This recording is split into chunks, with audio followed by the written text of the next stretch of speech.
Welcome back, my grim little miscreants. Tonight I'm bringing you a cool nightmare from the subreddit Short Scary Stories. This is called Inflationary Costs by Reddit user Gohomeyurdrunk. A name like Madam Scorn might be cheesy, but some of these Reddit usernames are just downright silly. What's your Reddit username? Is it silly or is it clever? I do like a clever boy. Do tell me in the comments. Well, you're trapped with me, so sip your tea and scream politely. Let's go. Robin was always up before roll call. It was hard as fuck to sleep in here. The cell was hot and stale. She didn't count days like some of the newbies did. There wasn't much of a point. She was living here the rest of her life. Her time was marked by visits. Visits from the outside. Visits to the infirmary. Every Wednesday, she'd watch the nurse typing and tapping on a tablet, entering some bullshit trivial admin that was the same every week. At 10 a.m., the guard opened her door. Visitor. Robin stared. Today's not Thursday. The guard shrugged. Guess she couldn't wait.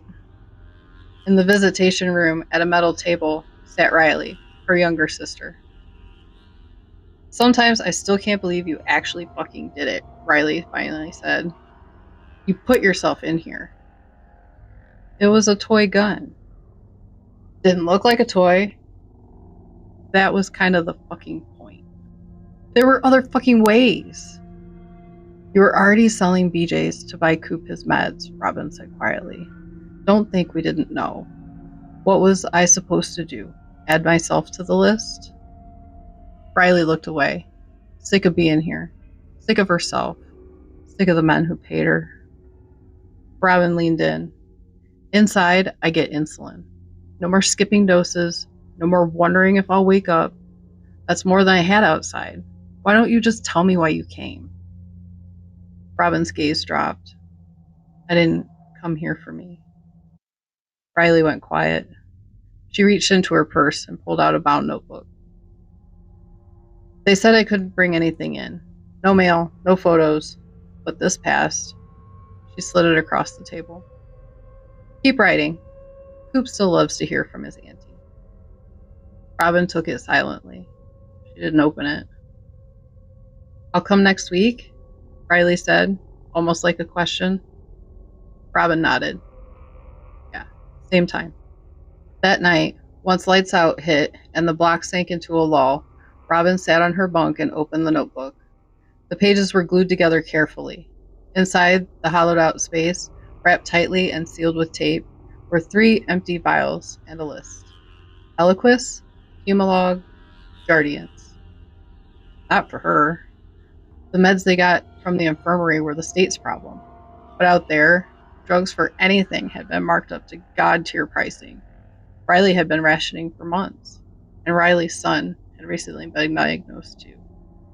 Robin stared at the vials, then slid the package beneath her mattress. She'd fill what she could on her own. A diagnosis was easy to come by in here. She'd trade for the rest. She wasn't alone. There was a whole network of women like her inside. Almost none without multiple diagnoses. Diabetes, heart disease, hypertension, as many as they could get the doctor to write down. Nearly all of them manifesting after incarceration. Robin didn't rob the pharmacy just to get insulin. She did it to become a supplier, a smuggler. Her sentence had simply been the entrance fee. Ah, a dystopian American tale. Not too far off the headlines these days, unfortunately. I know what lengths I would go to protect my loved ones. How far would you go to protect yours? Let me know down in the comments below. What would your prison sentence be? Thank you so much for sticking around. I'm really trying to improve with each video. If you've been watching, I really hope you've noticed. Hitting that like button really helps. I've recently hit double digits on almost all of my videos. Makes my dark little heart so happy.